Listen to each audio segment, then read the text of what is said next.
Shalom semuanya.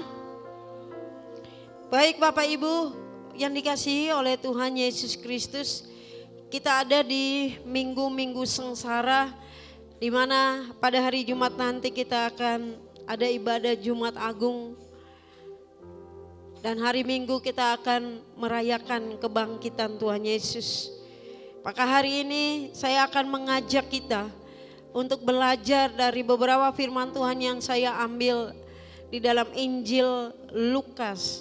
Dan kita akan mau belajar bagaimana apa yang sudah Yesus kerjakan semasa hidupnya untuk menjadi peringatan akan kita semua.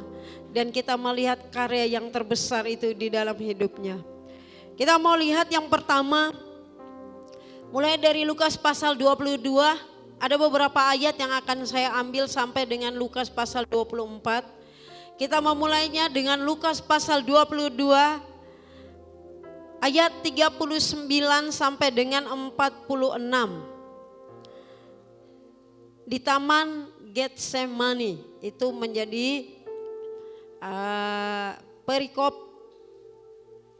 Tapi hari ini kita mau melihat awal dulu. Waktu bagaimana Yesus diserahkan, Yesus ditangkap dan sebagainya. Bapak Ibu, di dalam pasal 22 ayat yang pertama katakan, ayat yang kedua katakan bahwa imam-imam kepala dan ahli-ahli Taurat mencari jalan bagaimana mereka dapat membunuh Yesus. Sebab mereka takut kepada orang banyak. Bapak Ibu, waktu zaman Yesus ada dan mengajar, kita tahu bahwa terlalu banyak orang mengikuti Yesus saat itu. Banyak orang suka kepada pengajaran Yesus. Sehingga timbul namanya iri terhadap semua imam-imam kepala dan ahli Taurat saat itu. Mereka takut kalau Yesus itu semakin memperoleh massa, orang-orang semakin banyak ikut dengan dia. Sehingga mereka bersepakat untuk bagaimana mencari jalan supaya Yesus dibunuh. Ya, bagaimana mereka dapat membunuh Yesus, tapi mereka itu takut kepada orang banyak. Sehingga saya kutip satu firman Tuhan, waktu mereka pergi untuk menangkap Yesus, Yesus bilang bahwa tiap-tiap hari aku mengajar di bait Allah, tiap-tiap hari aku ada dekatmu, tapi mereka tidak menangkap Yesus. Karena saat itu banyak orang. Tapi Bapak Ibu Saudara, saat mereka berpikir bagaimana caranya mereka untuk menangkap Yesus dan membunuh Yesus, maka firman Tuhan katakan kepada kita bahwa maka masuklah iblis kepada salah seorang daripada ke-12 murid Yesus, yaitu Yudas. Maka masuklah iblis, amin, kepada Yudas, dan Yudas menghampiri, pergi kepada imam-imam kepala dan ahli-ahli Taurat itu yang sementara bingung bagaimana cara mereka bisa menangkap Yesus dan membunuh Yesus. Tapi si Yudas datang dengan membawa sebuah harapan kepada mereka. Yudas mengatakan bahwa dia bisa memberi jalan keluar, dia bisa menyerahkan Yesus kepada mereka untuk dibunuh, dan mereka bersuka cita. Ayat yang kelima katakan mereka sangat gembira dan berpakat untuk memberikan sejumlah uang kepada Yudas, kepada Yudas yang datang saat itu. Mereka gembira. Akhirnya mereka dapat solusi bagaimana cara menangkap Yesus dan membunuhnya. Di dalam bicara-bicara mereka itu ada ayat-ayat firman Tuhan yang mencatat bahwa Yudas sudah mengajarkan mereka, mengajari caranya. Nanti kalau sampai di sana waktu Yesus sendiri dengan murid-muridnya. Jadi dalam keadaan tidak ada orang banyak bersama-sama dengan Yesus. Hanya ada murid-muridnya saja. Si Yudas akan mencium Yesus. Orang yang dicium itulah yang mereka tangkap. Itu sebabnya Bapak Ibu, waktu kita lihat bahwa persiapan untuk makan Paskah, ayat yang ke-21, Lukas mencatat bilang begini, tetapi lihat tangan orang yang menyerahkan aku ada bersama dengan aku di meja ini. Sebab anak manusia memang akan pergi seperti yang telah ditetapkan. Akan tetapi celakalah orang yang olehnya ia diserahkan. Terlepas dari semua yang nanti Yesus alami itu adalah bagian penggenapan firman Tuhan.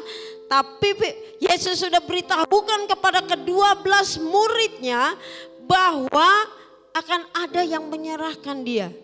Sehingga ayat-ayat berikutnya katakan bahwa mulailah mereka mempersoalkan itu. Mereka mulai mencari siapa dia yang akan menyerahkan Yesus dari ke-12 muridnya itu. Mereka cari, mulai mempersoalkan itu. Dengan demikian Bapak Ibu Saudara, waktu percakapan, waktu malam perjamuan, mereka juga bertengkar di sana. Murid-murid Yesus bertengkar di sana. Mereka ingin supaya mereka mau bertanya kepada Yesus, siapa yang terbesar di antara mereka. Jadi di kalangan murid-murid juga mereka cari tahu siapa yang berkhianat, siapa yang terbesar, siapa yang paling penting di dalam ke-12 murid Tuhan Yesus. Amin. Itu sebabnya jangan kaget kalau di antara kita juga di dalam sebuah perkumpulan kita ada orang-orang tertentu yang ingin supaya dia yang paling dipakai, supaya dia namanya paling disebut, supaya dia yang nomor satu, supaya dia yang dekat dengan Yesus. Amen. Itu sebabnya saya ingat kutipan firman Tuhan bilang bahwa Yakobus dan Yohanes juga, dua bersaudara ini juga meminta kepada Yesus supaya kelak nanti di dalam kemuliaannya satu bisa ada di sisi kiri dan satu ada di sisi kanan daripada Yesus. Ada yang ingin dekat dengan Yesus tapi juga ada yang cuek. Amin. Itu beragam, itu contoh ya. Dengan demikian mereka bercakap-cakap, mereka bertanya di situ. Dan waktu percakapan perjamuan malam itu pun Yesus sempat menegur Petrus, mengingatkan Petrus bahwa suatu ketika Petrus juga akan menyangkali dia tiga kali. Karena Yesus memperingatkan dia. Ayat 31 firman Tuhan bilang, Simon, Simon, lihat iblis telah menuntun untuk menampik kamu seperti gandum. Tetapi aku telah berdoa untuk engkau supaya imanmu jangan gugur. Dan engkau, jika engkau sudah insaf, kuatkanlah saudara-saudaramu. Yesus beri nasihat kepada Simon Petrus. Tapi Bapak Ibu lihat apa yang dijawab oleh Petrus. Tuhan, aku bersedia masuk penjara dan mati bersama-sama dengan engkau.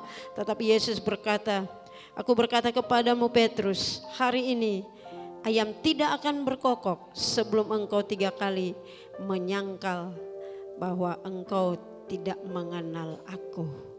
Jadi peristiwa itu mengikuti Yesus. Yesus sudah memperingatkan kepada Simon Petrus, murid-muridnya, bahkan dia bilang dia berdoa suatu kali kelak setelah si Petrus ini insaf, Petrus kuatkan, dan itu terjadi. Bapak Ibu, nanti kalau kita belajar terus kita tahu waktu Petrus sudah diperbaharui pikirannya, dia dipenuhi oleh Roh Kudus, dia yang menguatkan saudara-saudaranya. Dengan demikian dari itu menjadi awal di mana suatu ketika waktu Yesus bergeser, Yesus pergi ke luar kota, dia ada di Bukit Zaitun dan dia berdoa di sana dan dia meninggalkan murid-muridnya dan dia berdoa di sana. Apa yang dikatakan Yesus, doa apa yang dikatakan oleh Yesus di Taman Getsemani? Ia berlutut dan berdoa, pasal ayat 41, katanya, ya Bapa, ya Bapakku, jika Engkau mau, ambil cawan ini daripadaku. Tetapi bukan kehendakku, melainkan kehendak-Mu lah yang terjadi. Maka seorang malaikat dari langit menampakkan diri kepadanya untuk memberi kekuatan kepadanya. Ayat 44, ia sangat ketakutan dan makin bersungguh-sungguh berdoa. Peluhnya menjadi seperti titik-titik darah yang bertetesan ke tanah. Lalu ia bangkit dari doanya dan kembali kepada murid-muridnya, tetapi ia mendapati mereka sedang tidur karena duka cita. Katanya kepada mereka, mengapa kamu tidur? Bangunlah dan berdoalah supaya kamu jangan jatuh ke dalam pencobaan. Dari kisah ini ada dua hal yang kita mau pelajari. Bapak Ibu, kalau kita lihat ke belakang pasal 21 ayat yang ke-36 juga Tuhan bilang kepada murid-muridnya, berjaga-jagalah senantiasa sambil berdoa supaya kamu beroleh kekuatan untuk luput dari semua yang akan terjadi itu, dan supaya kamu tahan berdiri di hadapan Anak Manusia. Yang pertama, pesan firman Tuhan, pesan yang perlu kita pegang erat-erat ini adalah pesan Yesus kepada murid-muridnya untuk tetap berdoa dan berjaga-jaga. Berjaga-jaga senantiasa di dalam doamu. Karena firman Tuhan yang lain katakan bahwa roh memang penurut tetapi daging lemah. Roh itu memang penurut tapi daging kita lemah. Itu sebabnya dia bilang berjaga-jagalah di dalam doamu supaya engkau peroleh kekuatan. Sebenarnya itu pesan yang kuat untuk kedua murid tersebut, yaitu Yudas dan Petrus. Karena akan masuk di mana mereka ada di sesuatu peristiwa di dalam hati mereka yang membuat mereka tidak kuat. Itu sebabnya Tuhan bilang apa? Sambil berdoa supaya engkau kuat, beroleh kekuatan. Di dalam pasal yang ke-39 sampai dengan 46 ini, ulang-ulang Yesus katakan kepada mereka, berdoalah supaya kamu jangan jatuh ke dalam pencobaan. Bapak Ibu, akhir-akhir ini jujur, kalau kita tidak kuat-kuat di dalam doa, maka kita akan jatuh di berbagai pencobaan. Kita akan jatuh, kita nggak akan kuat untuk menjadi murid yang untuk dimana Tuhan pakai kita, memperpanjang tangannya bagi kita untuk mengerjakan karya yang sudah Ia lakukan. Kita nggak akan pernah kuat, saudara. Jangan anggap sepele doa. Mungkin 3 kata, 3 huruf, tetapi punya makna yang dalam. Jangan pernah tinggalkan doamu. Karena dari situlah engkau dapat kekuatan untuk bertahan. Dapat kekuatan untuk menghadapi pencobaan-pencobaan yang diizinkan Tuhan bagi kita. Dan kalau kita lihat Bapak Ibu, Yesus bilang bahwa mengapa kamu tidur? Bangunlah, sadarilah. Kadang-kadang Bapak Ibu kalau kita lihat hidup kita, kelihatannya kita bangun, tapi kerohanian kita tidur. Kita yang bisa lihat hidup kita. Itu sebabnya Tuhan bilang apa? Mereka itu murid-murid itu tidur karena apa? Mereka duka cita. Saya berpikir bahwa duka cita mereka itu karena mereka masih ada dalam sebuah pemikiran siapa yang nanti akan menyerahkan Yesus. Dan siapa yang paling terbesar, itu kan yang mereka persoalkan sebelumnya. Sehingga mereka belum terjawab semuanya itu dan mereka tertidur di dalam duka cita. Bapak Ibu Saudara, itu sebabnya Yesus bilang bangunlah. Maka hari ini kalau kita pelajari firman Tuhan ini, bilang pada diri kita, bangunlah, jangan tertidur, berdoalah, berjaga-jagalah supaya kita tidak jatuh di dalam pencobaan. Roh memang penurut, tapi daging lemah. Itu pesan pertama yang kita dapat di dalam ayat yang ada di dalam cerita di Taman Getsemani ini. Pesan yang kedua yang Yesus ingin supaya kita jalankan dalam hidup kita. Bapak Ibu Saudara, lihat apa yang dialami oleh Yesus. 42 waktu Yesus berdoa dan bicara. Ya Bapakku, jikalau engkau mau, ambillah cawan ini daripadaku. Tetapi bukan kehendakku, melainkan kehendakmu. Secara manusia Yesus merasa bahwa beban itu terlalu berat. Cawan itu terlalu pahit untuk diminum. Itu sebabnya dia bilang, jikalau engkau mau, Bapa, ambil cawan ini. Lalukan daripadaku, tapi bukan kehendakku, tapi kehendakmu. Bapak Ibu Saudara, di dalam doanya itu dia bergumul terlalu berat, saudara. Itu sebabnya di dalam waktu dia lagi berdoa, dia lagi ngobrol sama Bapa di surga. Bapa perlu mengirim seorang malaikat yang ada di samping Yesus pada saat itu untuk berikan dia kekuatan secara manusia. Amin. Dia diberi kekuatan. Dan dia semakin bersungguh-sungguh, dia semakin ketakutan secara manusia. Firman Tuhan pas di ayat yang ke-44 katakan, ia sangat ketakutan dan makin bersungguh-sungguh berdoa. Semakin dia bergumul, hingga peluhnya itu berubah menjadi darah yang mengalir. Ini sebelum dia disiksa, Bapak Ibu. Tapi Yesus merasakan itu. Dia merasakan bahwa secara manusia dia tidak sanggup. Tapi dia harus lewati itu. Supaya apa? Supaya dia membuktikan baktinya sebagai anak terhadap bapaknya. Amin. Dia hanya mau membuktikan baktinya, hormatnya, ketaatannya kepada Bapa di surga. Dia lewatin itu. Dan Bapaknya tahu persis. Itu sebabnya dia turunkan malaikat untuk menguatkan. Bapak Ibu Saudara yang dikasihi oleh Tuhan Yesus Kristus.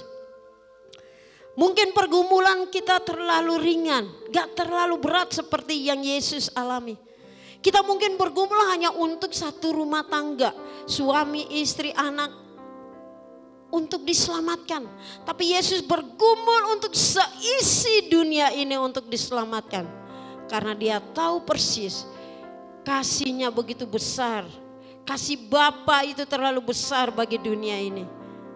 Sehingga Bapa mengizinkan dia ada di dunia.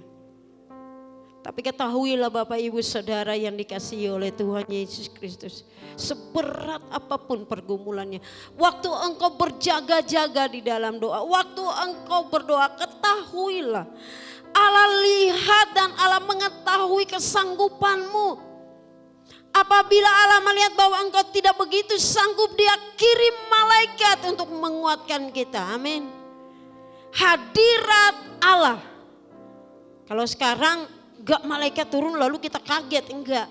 Tapi malaikat dalam perkataan dan pemikiran bahwa waktu kita bersungguh-sungguh, semakin kita bergumul di dalam segala sesuatu di dalam doanya.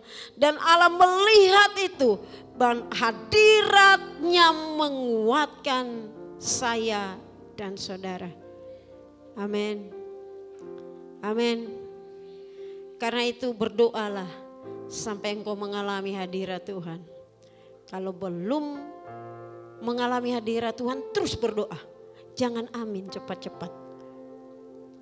Amin. Supaya waktu engkau keluar dari hadirat itu, engkau diberi kekuatan, engkau diberi damai sejahtera, engkau diberi kelepasan, kelegaan.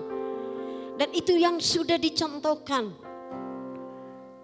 Yesus menunjukkan baktinya.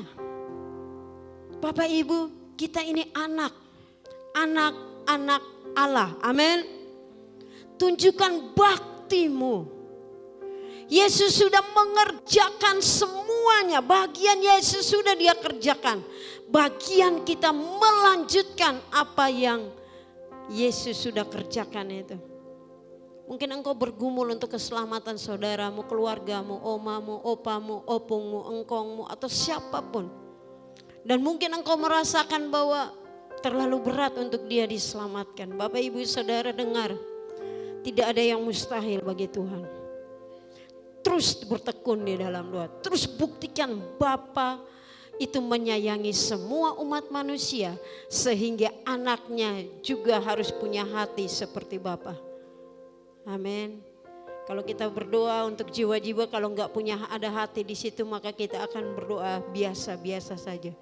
Tapi kalau ada hati di sana untuk menyelamatkan, untuk menginjil lewat doa, maka saudara akan bersungguh-sungguh di dalam doamu. Amin. Yesus bergumul, Yesus merasa takut itu secara manusia. Dan terlalu berat, hanya ingin dia buktikan bahwa dia punya bakti, dia punya ketaatan kepada Bapa di surga. Dengan demikian Bapak Ibu Saudara, bagaimana dengan kita? Kita yang udah percaya kepada Yesus. Kita adalah anak-anak Allah. Tunjukkan baktimu kepada Bapamu. Anak-anak muda yang masih punya orang tua, tunjukkan baktimu, ketaatanmu, hormatmu kepada Bapakmu, orang tuamu. Dengan demikian Bapak Ibu Saudara, setelah Yesus lagi berbincang-bincang dengan murid-muridnya, dia lagi ngomong, mengapa kamu tidur? Bangunlah dan berdoalah supaya kamu tidak jatuh di dalam pencobaan. Sementara dia ngobrol seperti itu, segerombolan orang datang yang dipimpin oleh Yudas. Dan Yudas menghampiri Yesus dan menciumnya. Itu sebabnya Yesus bilang begini, hai Yudas, engkau menyerahkan anak manusia dengan ciuman. Dia menyerahkan Yesus di sana. Sementara mereka lagi berbincang-bincang.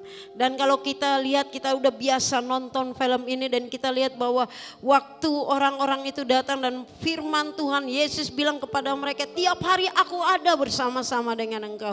Aku ada di bait Allah, aku mengajar. Tapi engkau tidak menangkap aku. Pencurikah aku enggak engkau datang dengan pedang, pentung dan sebagainya? Tapi Bapa di surga selalu ada bagi Yesus. Beri dia kekuatan. Kalau secara manusia Yesus kecewa dengan murid-muridnya. Amin. Bagaimana mungkin yang menyerahkan dia adalah muridnya?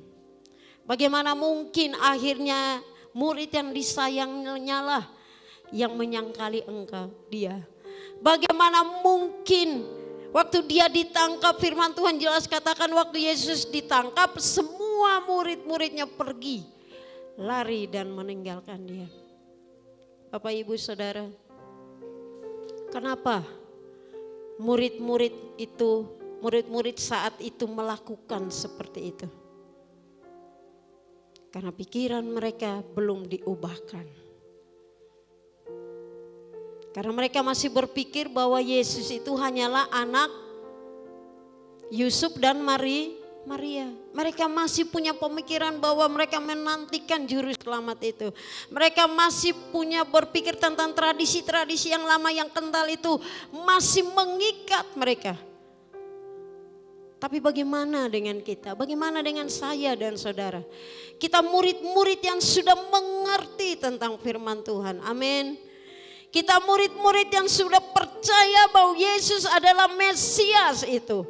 Kita murid-murid yang sudah menerima Dia sebagai Tuhan dan Juru Selamat.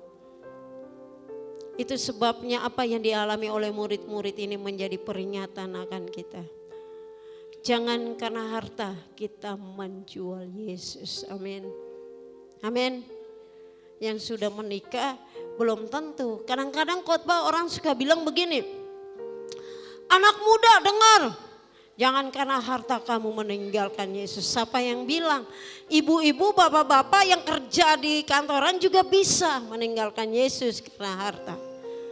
Kita mulai tumbuh yang namanya Yudas-Yudas di akhir zaman. Petrus-Petrus di akhir zaman. Karena banyaknya masalah, karena banyaknya persoalan, karena banyaknya pencobaan, proses hidup yang begitu susah. Dan akhirnya kita diperhadapkan kepada sesuatu keadaan di mana kita harus mengakui Yesus, kita tidak lagi mengakui Dia. Dengan demikian Bapak Ibu, kita beda dengan mereka. Amin. Kita beda dengan murid-murid saat itu. Kita sudah diubahkan. Dan kita tidak pergi meninggalkan Yesus. Tapi kita mau taruh di dalam hati kita. Kita hidup karena Kristus. Dan untuk selamanya karena Kristus. Amin. Dengan demikian waktu dia ditangkap semua murid-muridnya sudah pergi. Ini yang kita perlu pelajari. Apa yang sudah dilakukan oleh murid-murid itu akan menjadi pembelajaran bagi kita. Jangan sekali-kali kita menjual Yesus karena harta kesenangan. Jangan sekali-kali kita menyangkali Dia dalam hidup kita. Jangan sekali-kali kita meninggalkan Yesus dalam keadaan apapun. Tapi pegang teguh apa yang sudah engkau dapat dari firman Tuhan. Dia dibawa kepada imam besar. Yesus dibawa ke Pilatus. Yesus dibawa ke Herodes. Yesus kembali lagi dibawa kepada Pilatus. Itu semua karena mereka ingin mencari kesalahan Yesus. Tapi Bapak Ibu Saudara yang dikasihi oleh Tuhan Yesus Kristus, Alkitab mengatakan bahwa berkali-kali, 3 kali Pilatus meyakinkan banyak orang itu supaya Yesus dilepaskan. Karena tidak didapati kesalahan di sana. Seperti yang orang banyak itu tuduhkan kepada Yesus. Tapi orang banyak itu tetap ngotot. Orang banyak itu tetap menginginkan Yesus disalibkan. Dan akhirnya kita tahu bahwa Yesus dibawa untuk disalibkan. Dan waktu Yesus disalibkan, sebelum disalibkan pun dia mengalami yang namanya penderitaan yang luar biasa. Yang mungkin secara manusia dia tidak pantas untuk mendapatkan semuanya itu. Amin. Yuk kita lihat video singkat ini dan kita renungkan firman Tuhan hari ini. Karena begitu besar kasih Allah akan dunia ini, sehingga Ia telah mengaruniakan anaknya yang tunggal, supaya barang siapa yang percaya kepadanya tidak binasa, melainkan peroleh hidup yang kekal. Roma 4 ayat 6 sampai dengan 8 katakan, berbahagialah orang yang diampuni pelanggaran-pelanggarannya dan yang ditutupi dosa-dosanya. Berbahagialah manusia yang kesalahannya tidak diperhitungkan Tuhan kepadanya. Seharusnya kita yang mengalami semuanya itu. Seharusnya kita yang disalibkan. Seharusnya kita yang ada di dalam penderitaan itu. Tapi Yesus mengambil semuanya itu. untuk saya dan saudara. Mari bangkit berdiri bersama-sama. Kita renungkan firman Tuhan ini. Karena dia sudah membuktikan cintanya. Dia sudah membuktikan kasihnya, karyanya yang besar dalam hidup kita. Tunduk kepala dan renungkan. Bilang kepada Yesus, harusnya saya, harusnya aku yang disiksa, yang dihina karena dosaku, karena aku pantas. Seperti perkataan salah seorang daripada 2 orang yang disalibkan bersama-sama dengan Yesus saat itu. Bahwa mereka pantas untuk disalibkan. Tapi Yesus tidak setimpal dengan perbuatannya. Haleluya Yesus. Mari tunduk kepala. Kalau engkau ingin katakan sesuatu kepada dia, katakan, dia ada di sini. Dia ada di sampingmu. Nanti singer akan mengangkat satu pujian. Haleluya Yesus.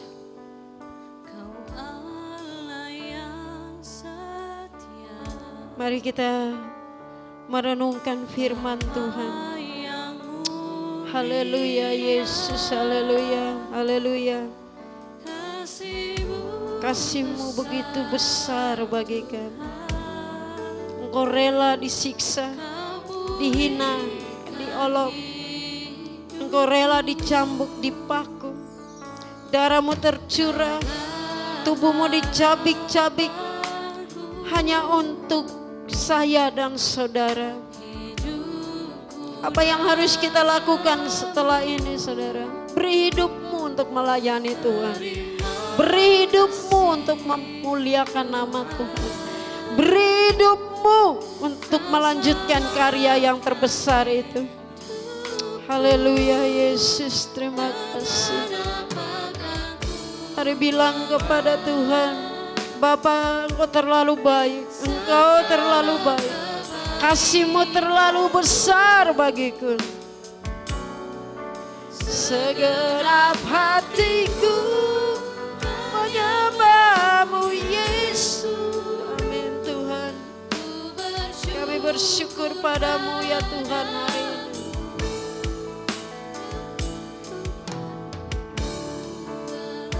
Haleluya Yesus.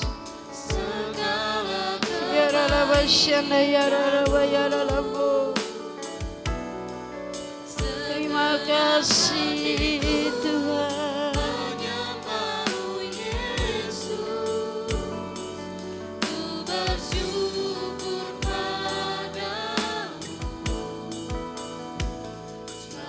Mari semua katakan dari awal, angkat pujian ini dari awal.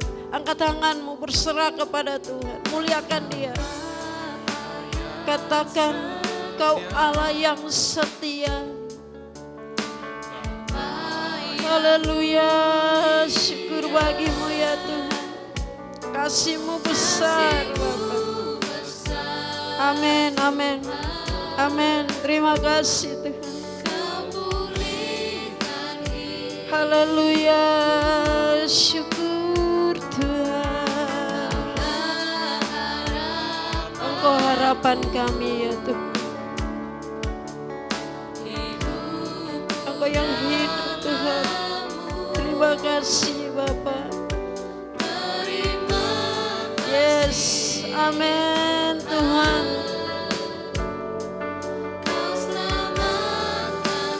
Mari angkat tanganmu, katakan, dengan apakah ku balas kebaikanmu ya Tuhan. Ibu Gembala akan berdoa untuk kita semua.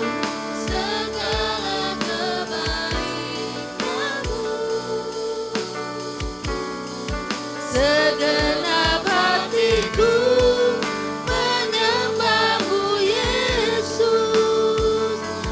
Ku bersyukur padamu. Dengan apakah ku balas segala kebaikan-Mu. Segenap hatiku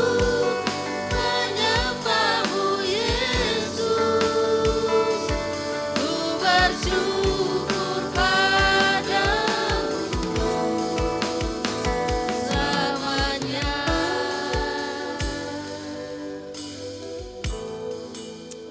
Haleluya Yesus.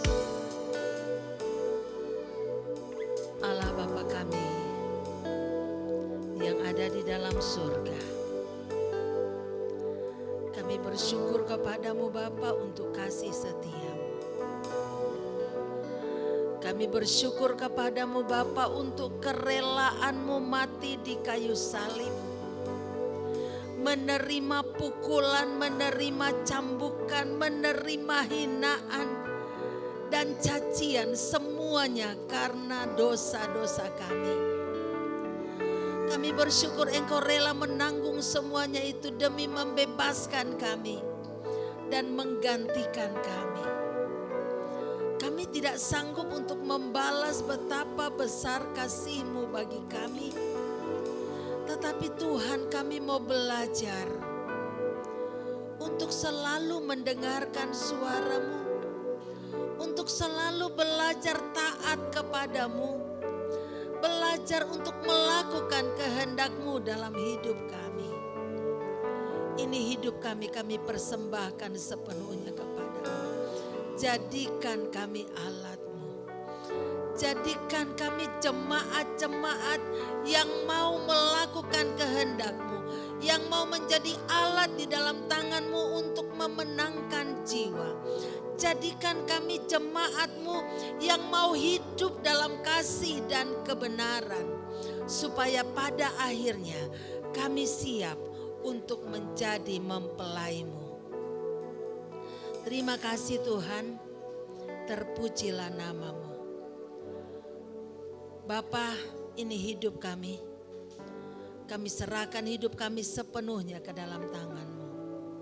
Biarlah Tuhan sendiri yang akan menolong kami, memampukan kami untuk hidup seturut dengan kehendak-Mu. Kami berdoa buat seluruh sidang jemaat-Mu.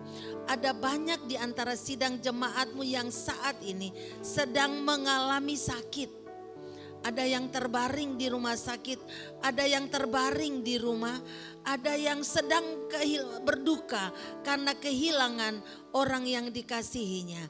Tetapi kami bersyukur Tuhan, kami memiliki Allah yang sangat mengerti keadaan kami, yang mengerti setiap tetesan air mata kami, yang terus ada bersama-sama dengan kami dan siap menolong kami. Sehingga kami yakin bahwa Tuhan akan menolong, yang sakit Tuhan akan sembuhkan, yang kekurangan Tuhan akan cukupkan, yang sedang membutuhkan pekerjaan Tuhan akan sediakan pekerjaan, yang sedang berduka karena kehilangan orang yang dikasihinya, Engkau akan menghiburkannya. Sehingga kami semua yang hadir pada pagi hari ini maupun yang mengikuti ibadah online di rumah akan dikuatkan dan kami akan keluar sebagai pemenang. Kami terus bersyukur untuk sekolah yang Tuhan percayakan kepada kami.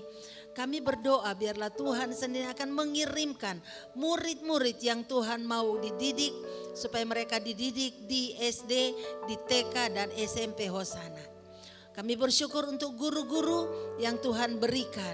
Biarlah kami semua dapat bergandeng tangan untuk melayani melalui murid-murid yang Tuhan percayakan. Terima kasih Tuhan. Bapa kami yang di surga, dikuduskanlah nama-Mu, datanglah kerajaan-Mu, jadilah kehendak-Mu di bumi seperti di surga.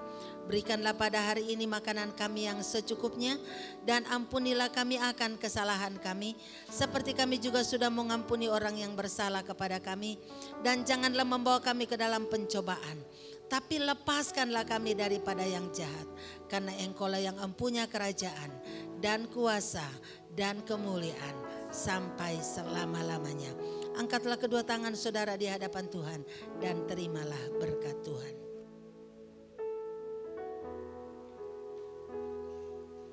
Tuhan memberkati engkau dan melindungi engkau. Tuhan menyinari engkau dengan wajah-Nya dan memberi engkau kasih karunia. Tuhan Tuhan menghadapkan wajahnya kepadamu dan memberi engkau damai sejahtera. Kiranya damai sejahtera Allah yang melampaui segala akal menguasai hati, pikiran dan perasaan kita semua mulai hari ini sampai Maranatha Tuhan Yesus datang kembali. Haleluya. Amin.